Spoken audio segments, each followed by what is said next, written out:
Tonon travaille chez Remans en tant que boucher et possède une voiture d'une valeur de 28 775 €. Il est marié à Madame Chevalier qui, de son côté, travaille chez Darcy en tant que boulangère-pâtissière et elle possède une maison d'une valeur de 185 000 €. Monsieur Tonon et Madame Chevalier se sont mariés sous le régime légal, c'est-à-dire sans contrat de mariage.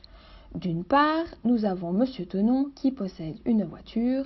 Cette voiture fait partie de son patrimoine personnel. D'autre part, nous avons Madame Chevalier qui possède une maison faisant partie de son patrimoine personnel également.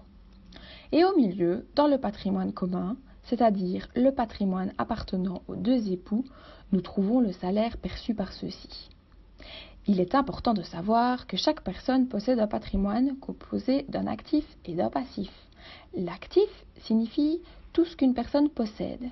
Quant au passif, il s'agit des dettes de la personne, c'est-à-dire ce qu'elle doit encore payer pour posséder les biens. Reprenons depuis le début. Nous avons vu qu'il était possible de se marier sans contrat de mariage. Il s'agit du régime légal. Celui-ci s'applique automatiquement à toutes les personnes qui se marient. Cependant, pour ceux qui le souhaitent, il est également possible d'établir un contrat de mariage, ce qu'on appellera un régime matrimonial. Évidemment, il en existe plusieurs afin de répondre aux différents besoins des époux. Le premier régime matrimonial est celui que l'on appelle la communauté des biens. Dans ce régime, comme son nom l'indique, le patrimoine est commun, c'est-à-dire que le patrimoine de Monsieur Tonon, rappelons qu'il s'agissait de la voiture, et celui de Madame Chevalier, donc la maison, ne font qu'un. Dans le patrimoine commun, nous retrouvons donc la voiture, la maison et les salaires. En second lieu, nous avons le régime de séparation des biens qui, comme son nom l'indique, consiste à séparer les biens des époux. C'est-à-dire que Madame Chevalier aura son propre patrimoine composé de sa maison ainsi que de son salaire.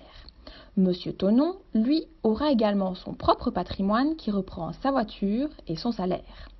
Mais alors, où vont se trouver les biens appartenant aux deux époux lorsque le régime consiste à séparer les biens, comme par exemple les cadeaux reçus lors du mariage ? Dans ce genre de cas, la loi prévoit que ces biens puissent se retrouver dans le patrimoine de chacun des époux, c'est ce qu'on appellera les biens en indivision. Par exemple, nous pouvons également retrouver les biens immobiliers, le mobilier, etc. achetés à deux.